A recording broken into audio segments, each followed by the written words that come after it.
klaskamer en kameraad.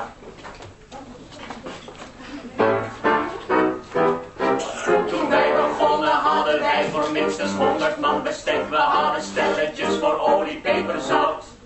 We hadden tangetjes voor escargots en messenleggers zat. We hadden onders en plateaus voor warm en koud.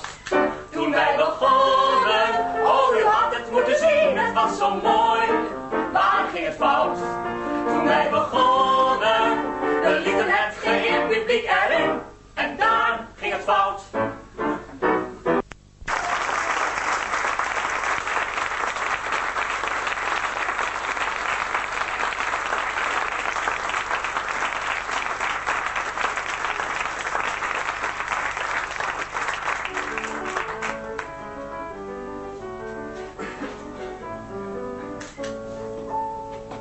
Jongeling van 18, heel de wereld lag nog open.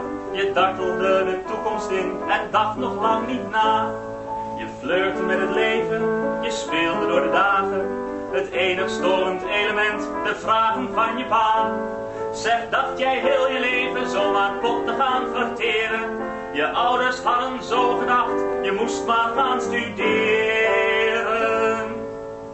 Ik koos toen maar voor rechten, hou je toch je vrije uren. Maar met de resultaten was papa weer niet zo blij.